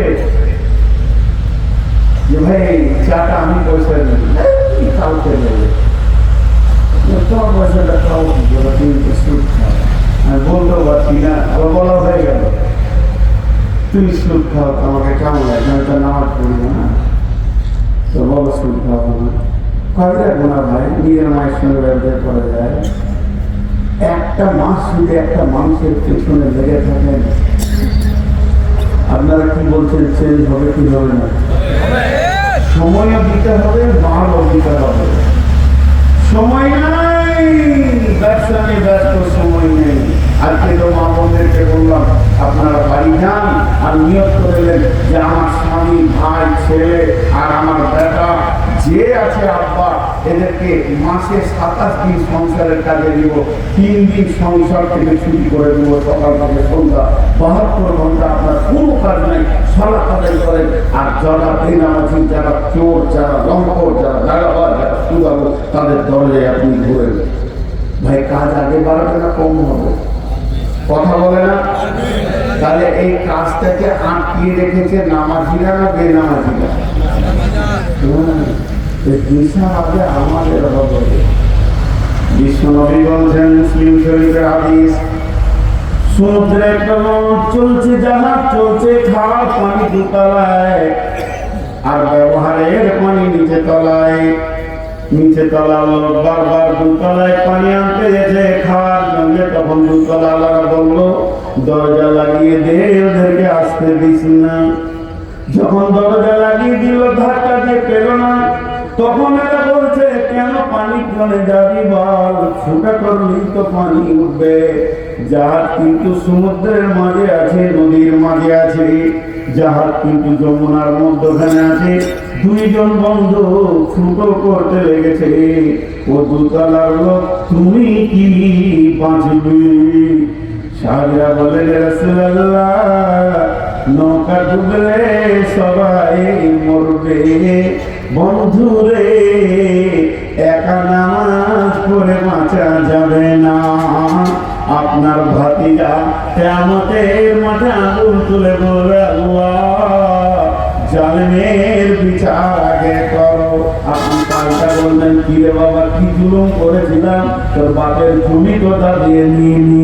তখন ভাতিজা চোখের পানিতে বলবে, এ আল্লাহ, আমাকে দিয়ে বহুবার কাউসিয়া থেকে ওষুধ আনিয়েছে, আমাকে দিয়ে পার্থিব বহু কাজ করে নিয়েছে, চাচার অনেক হুকুম শুনেছি, কিন্তু কোনদিন চাচা বলেনি বেটা মসজিদে চোরে বাবা জাহান্নাম থেকে বেঁচে যাবি।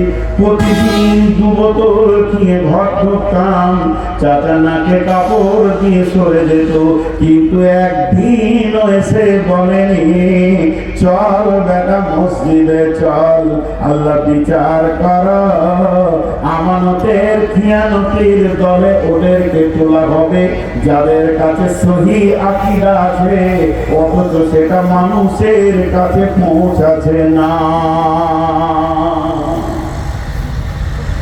মানুষের কাছে পৌঁছাচ্ছে না। যে আল্লাহ যে কাজ করলে কি লাভ হবে, লাভটাকে শুনে না, লাভটা শুনে যান। মানুষ এবার চলতে শুরু করেছে, একদিন করে উঠছে। আ'যামু দারাজাতান ইনদাল্লাহ ওয়া উলাইকা হুমুল ফাইজুন।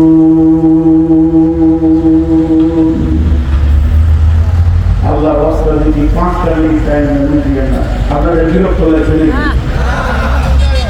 আ'যামু দারাজাতান ওয়া উলাইকা হুমুল ফাইজুন, এটা খালি তর্জমাটা শুনে যান, কেমন আল্লাহর কাছে ইজ্জত পাবে।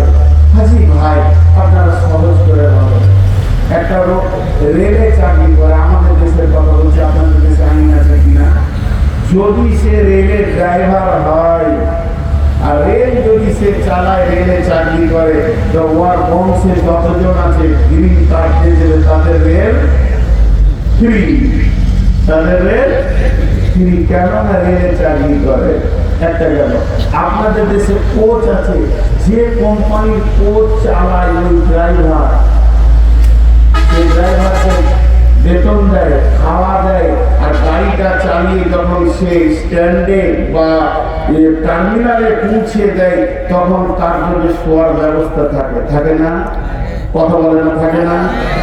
আর লোকাল বাসগুলো যখন স্ট্যান্ডে দাঁড়ায়, তখন সবাই বাসের সিট রাখে, এটা আমার সিট, এটা আমার সিট, ব্যাগ দিয়ে রাখে, কিন্তু হ্যান্ডেলের পেছনে যে সিটটা আছে ওটাতে কেউ ব্যাগ রাখে না। আর কন্ট্রাক্টর সুপারভাইজার যে আছে টাকা নেয়, সবারই কাছে টাকা নেবে, কিন্তু ড্রাইভারকে টাকা চায়।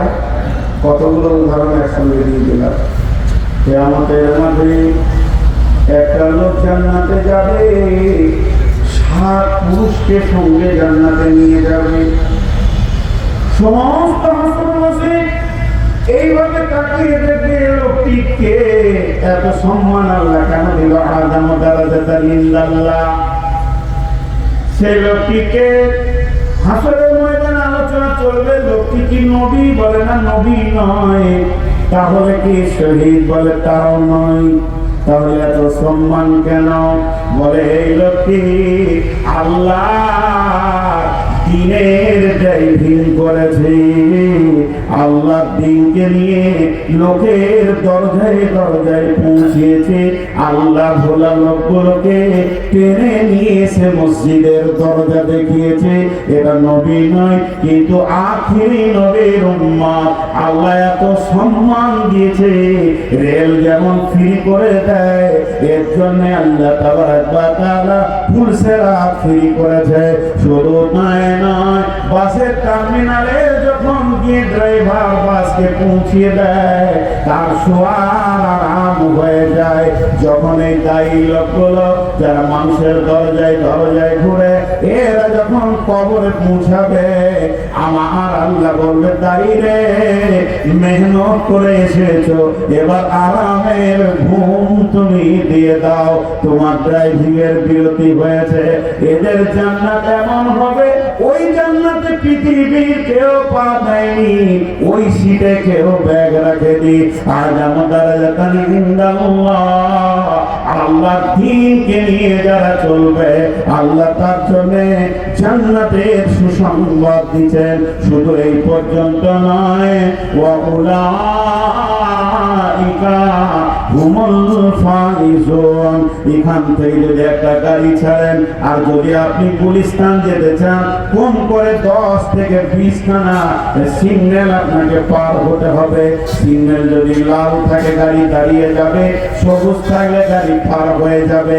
কিন্তু একটা গাড়ি আছে সিগন্যাল লাল থাকতে সবুজ থাক, ওই গাড়ি দাঁড়াবে না, ওর নাম হলো অ্যাম্বুলেন্স।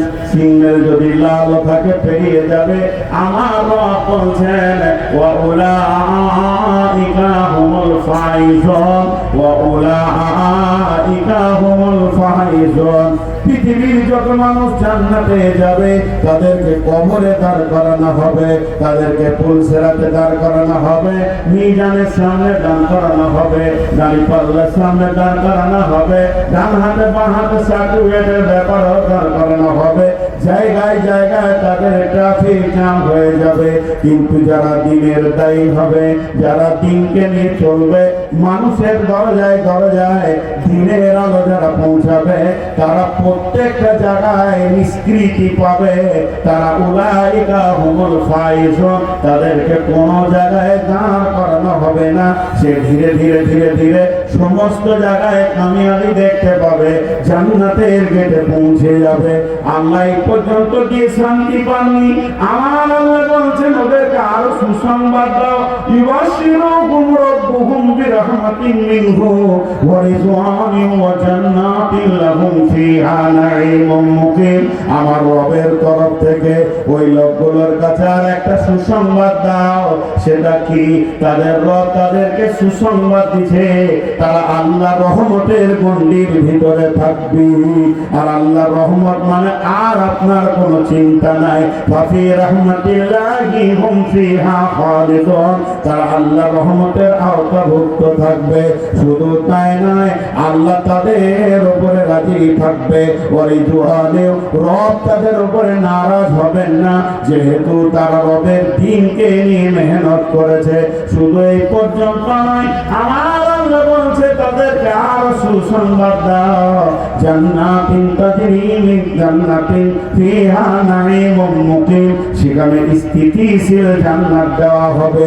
2013 সালের আম 24 সালে খাওয়া যাবে না, 24 সালের আম 25 সালে খাওয়া যাবে না, কিন্তু তাদেরকে এমন একটা জান্নাতের নিয়ামত দেওয়া হবে, তারা স্থিতিশীল জান্নাত পাবে। সেখানে কোনো নিয়ামত নষ্ট হবে না। সব নিয়ামত একই রকম থাকবে। সুসংবাদ দাও কার জন্য? যে বাড়ির দরজায় দরজায় ঘুরেছে। ছোট্ট একটা উদাহরণ দিব, যদি মন দিয়ে শোনেন খুব ভালো লাগবে। আমাদের দেশে পার্টির মিটিং যখন হয় কলকাতায়, তো রেল ফ্রি করে দেয় আগে সরকারিভাবে। এই 25শে জানুয়ারি রেল ফ্রি, বিনা টিকিটে যাবে। কোন ট্রেনেও টিকিট থাকবে না, আর স্টেশনেও টিকিট ধরবে না, কারণ সরকার রেল ফ্রি বলেছে, সরকারি মিটিং আছে। আমরা যখন ছোট ছিলাম, আজকে কলকাতা রেল ফ্রি, চল বিনা পয়সায় ট্রেন চাপতে পাবো, ট্রেন চেপে চলে যেত, ওরকম যায়। এখন কলকাতাতে ধরেন মিটিং চলছে, আর একটা সাদা মোটা মানুষ, উদাহরণটা শুনে, ছেলে বেশি বুঝে না, কম বুঝে, কলকাতা দেখবো বলে ট্রেনে চেপে, কিন্তু হাওড়া থেকে 36টা প্ল্যাটফর্ম, 1 থেকে 20টা প্ল্যাটফর্মের গাড়ি দিল্লির দিকে ধরে, আর 21 থেকে 16টা আছে 34 পর্যন্ত ছিল মুম্বাই রুটে ধরে। ও তত বুঝে না, বিরাট প্ল্যাটফর্ম, হাজার হাজার লোক চলছে, বুঝিয়ে একটা ট্রেনে চেপে বসেছে, কালারটা দেখেছে, এই ট্রেনটাই আমাদের বাড়ির পাশ দিয়ে দেয়। 3 দিন পর মুম্বাই পৌঁছে গেছে। বাড়ি তো মাত্র 150 কিলোমিটার, চলে গেছে হলো 3500 কিলোমিটার রাস্তা। এবার ট্রেনে বেড়াচ্ছে, ভাষাও বুঝে না, মালায়ালাম ভাষা, হারাবার কথা বলছে। এখন রোডে কাঁদছে, লোক যাচ্ছে তার খেয়েছে। তার মানে কি? বাপের বাড়ির দরজা ভুলে গেছে, কেঁদে কেঁদে কেঁদে কেঁদে বেড়াচ্ছে। 4টা ছেলে, কয়টা ছেলে বললাম? হারিয়েছে কয়টা? একটা। ধ্যান দিয়ে শুনবেন, মজা আছে। এবার যেটা হারিয়েছে সেটাই ছোট, বাকিগুলো শিক্ষিত, ব্যবসা বাণিজ্য, টাকা পয়সা, গাড়ি, মাশাআল্লাহ। মা বাপ বেঁচে আছে, বাপের বয়স 80+, মায়ের বয়স 70+।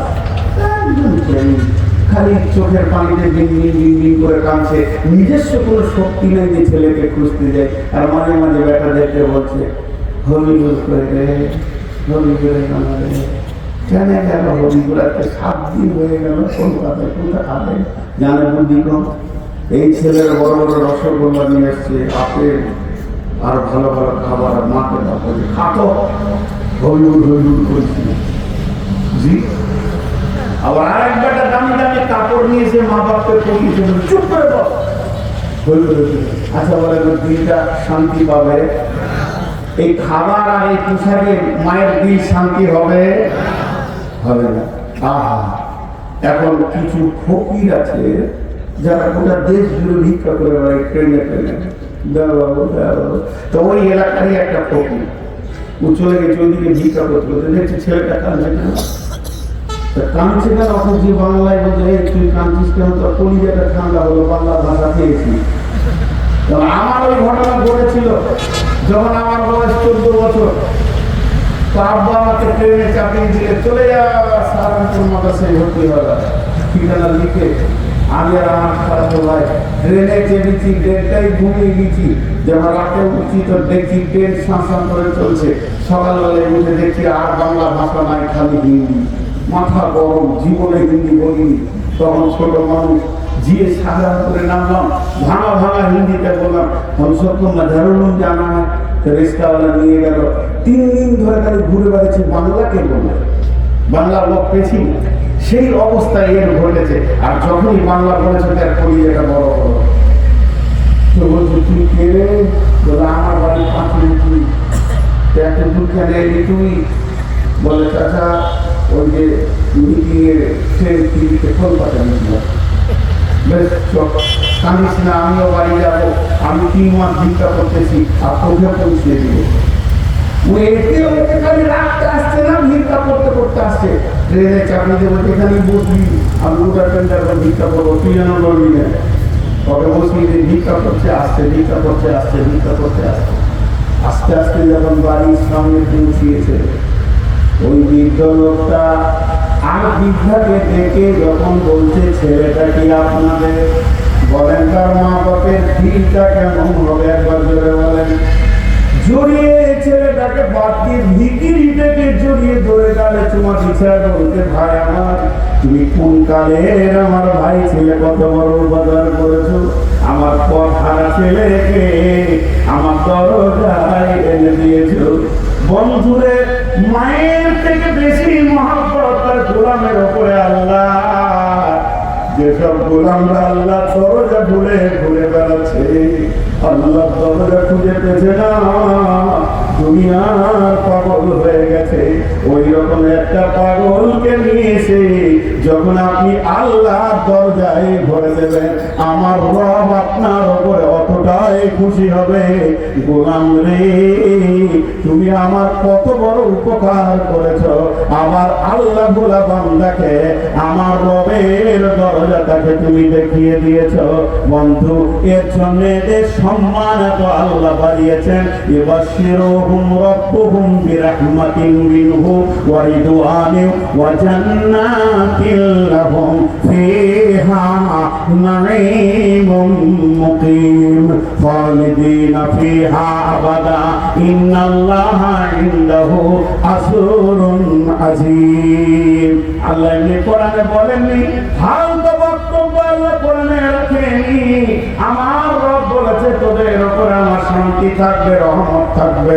শুধু তাই নয়, একদম নিয়ামতে পরিপূর্ণ তোদেরকে জান্নাত দিব, যে জান্নাতের তলদেশে নহর প্রবাহিত থাকবে, চিরদিন তুমি সেখানে থাকবে। এটাই হবে তোমার রবের তরফ থেকে পুরস্কার। জি, আগামী যদি আল্লাহ বাঁচিয়ে রাখে, তা আমি কটার পায়ে ধরেছি হিসাব দেবো, আপনারা এসে আমাকে হিসাব দেবেন যে কটা সুদারুর পায়ে ধরেছি। এর নাম দাওয়াত, শোনানোর নাম দাওয়াত নাই। इल्म अलग चीज है, अमल अलग चीज है। जानने का नाम ईमान नहीं है, मरने का नाम ईमान है। উঠিয়ে না, মনে মনে ভাবছি ছাড়বে কখন রে বাবা, ছেড়ে দিব আমি, ছেড়ে দিব একদম শটে শটে ছেড়ে দিব, ধূপ করে ছেড়ে দিব। লোককে একদিন করে উঠছে আর পালাচ্ছে। এরপর আল্লাহ কি বলছেন, বানি ইসরাইলরা খুব বদমাশ ছিল। শুধু বানি ইসরাইলের গোত্রের ভিতরে 10 থেকে 12,000 নবী ছিল। কত নবী ছিল? 10 থেকে 12,000।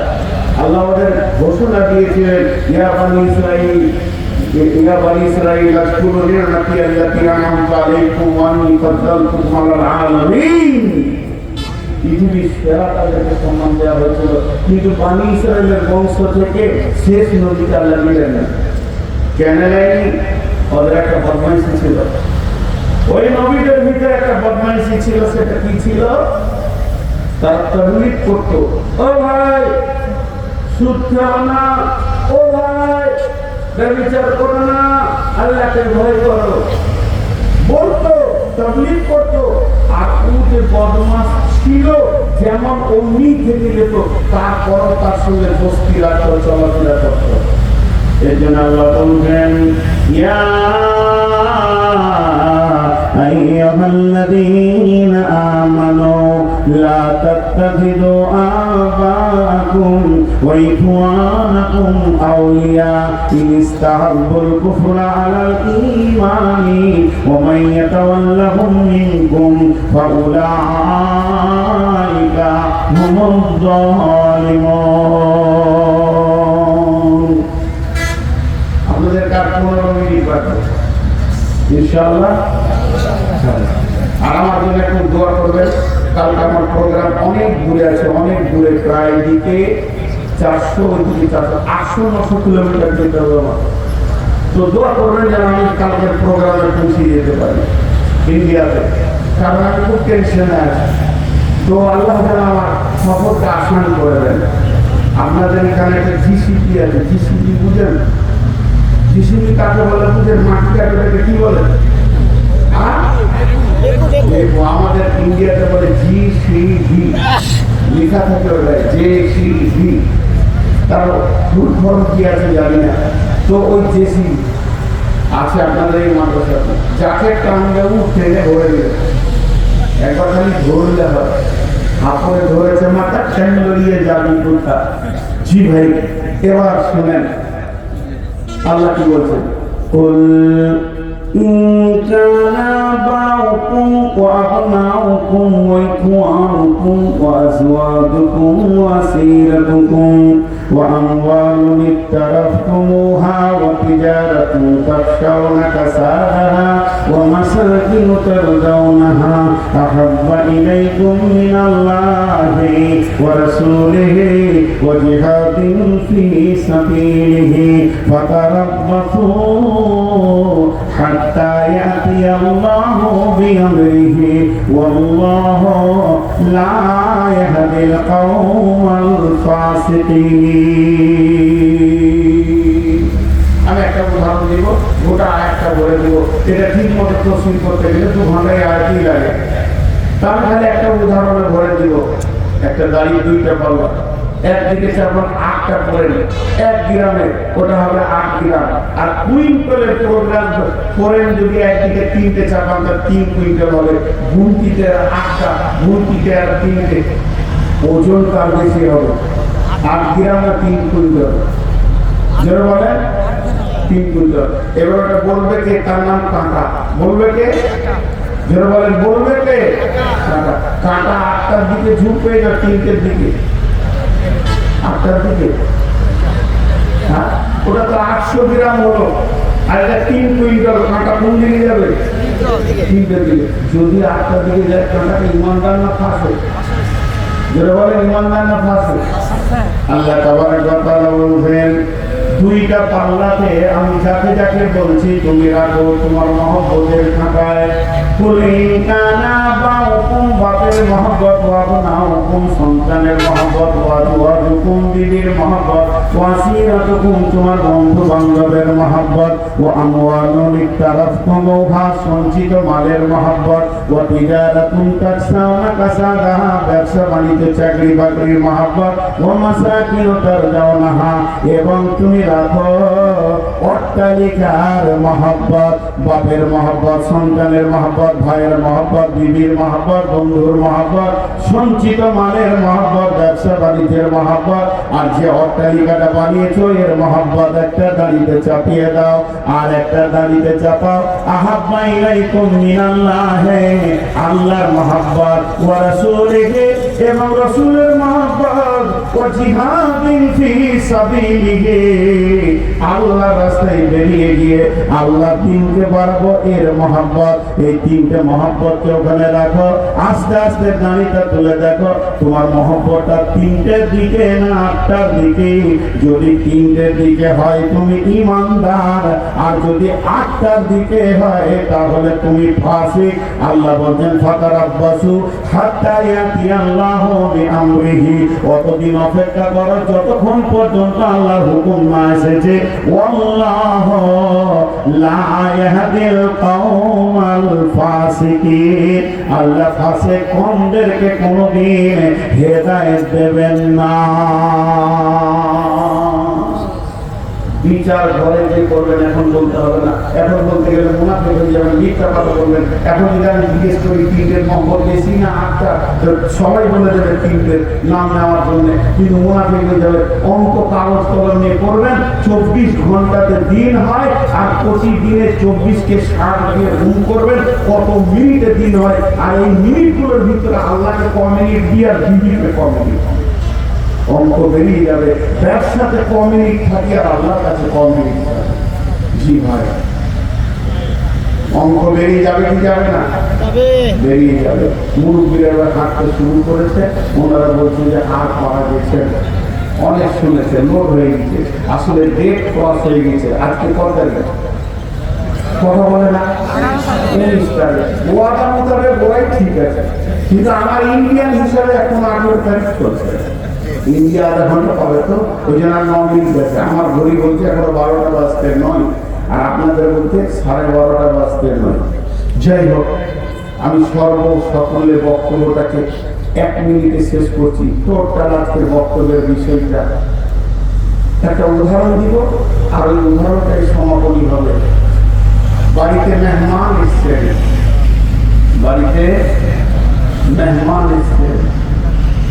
বাড়িতে গিয়ে আপনি বলে আসলেন স্ত্রীকে চা বানা বাইরের মেহমান এসছেন ভালো স্পেশাল চা বিস্কিট তৈরি হয়ে গেছে আর কাঁচের পেয়ালা কাঁচের ডিশ কাঁচের সমস্ত কাপ আপনার স্ত্রী রেডি করেছে মেহমানের সঙ্গে বাড়ির লোক কথা বলছে গল্প আলাপ বহুদিন পর আসা ইন্ডিয়া থেকে এসছে মা কিন্তু চাটা রেডি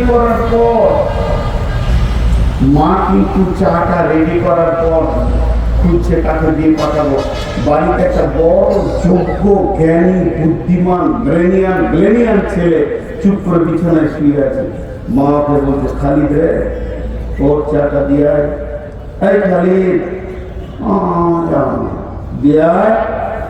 চাটা দিয়ে মেহমান আছে ওঠ রে খালিদ ওঠ যা তখন ছোটটা ল্যাংটাটা বলছে মা ম্যাডাম দিলাম কি চা তো কি খেতে হবে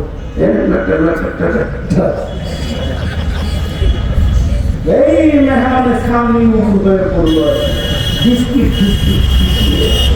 কাঁচ ভেঙে আব্বা লেগে গেছে 100 লাঠি নিয়েছে মারবে কাকে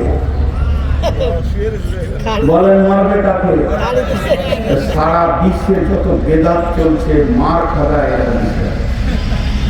রেডি হও শরীরটা যতক্ষণ না তুমি পৌঁছাবে বেদাতিকে তো ঢোল বাজাইছি কাপ ভেঙে পিস ভেঙে ক্লিয়ার করে দিতে ময়দানকে তোর পার করে দিতে না দড়ি আছে না শরীর আছে যেদিকে করছে ওই দিকেই দৌড়ছে ওদের হুঁশই নেই যেটার হুঁশ আছে সে আবার শুয়ে আছে সেখানে দৌড়ে যাবে না, মঞ্চ পেলে 2 ঘন্টা মাস্টারি চালাবে, আর মঞ্চ না পেলে ওকে মাতালের দরজায় পাওয়া যাবে না। আল্লাহ বলছে লাঠিটা তোদের উপরই রেডি থাকে, কারণ আমি সমস্ত জ্ঞানের অধিকারী করেছি তোদেরকে। আমার ঠিক আমি তোদেরকে সহি আকীদায় দিয়েছি, সহি হাদিস দিয়েছি। আমার দেওয়ার ব্যাপারে ত্রুটি নাই, তোর পৌঁছানোর ব্যাপারে ত্রুটি আছে। এর জন্য আমরা হুঁশিয়ার হয়ে যাই। সকলেকে একটু আমি কালেকশন করবো, কালেকশন করতে টাকা লাগে অন্তর থেকে ইনশাল্লাহ বলবেন আগামীতে জমিয়তের মেহনত করবো ইনশাআল্লাহ। সারা বছরে 12টা মাস হয়, অন্তত 12টা বেনামাজির দরজায় সারা বছরে যাবো ইনশাআল্লাহ। ঠিক বলছেন তো? কে কে হাত তুলেন? ইনশাআল্লাহ আমি আছি আপনাদের দলে ইনশাআল্লাহ। একটা মাতালকে, একটা সুদারকে, একটা জুয়ারিকে, একটা লুচ্চাকে আল্লাহর জন্য মুখ খুলবো ইনশাআল্লাহ। চলে বলেন ইনশাআল্লাহ।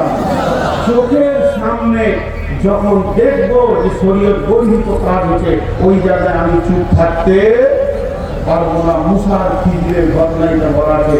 এবং আগামী জমিয়তের যে সভাটা হবে, এই সভাতে আমরা আসবো, সাথী নিয়ে আসবো, বলেন ইনশাআল্লাহ। এখন দোয়া দিচ্ছি, আমিন বলবেন। এই আল্লাহ তুমি আমাদের নিয়তকে পুরা করো, আমাদেরকে কবুল করো, তোমার নবীর উম্মত হিসেবে কবুল করো, তোমার গোলাম হিসেবে কবুল করো। আমাদেরকে তুমি ক্ষমা করো, আমাদেরকে মাফ করো। তোমার আমাদের খেয়ানতি করেছে, তুমি আমাদেরকে ক্ষমা করো। এই আমাদের মা বাপ ভাই বোন যারা কবরে আছে তাদেরকে মাফ করো। এই আমাদেরকে সহি রাস্তার উপরে চলার তৌফিক দাও। সকলে বলেন সুবহানাকা আল্লাহুম্মা ওয়া বিহামদিকা আশহাদু আল্লা ইলাহা ইল্লা আনতা আস্তাগফিরুকা ওয়া আতুবু ইলাইকা। আসসালামু আলাইকুম। ওয়া আলাইকুম আসসালাম। সালামের উত্তর জোরে হচ্ছে না। আসসালামু আলাইকুম।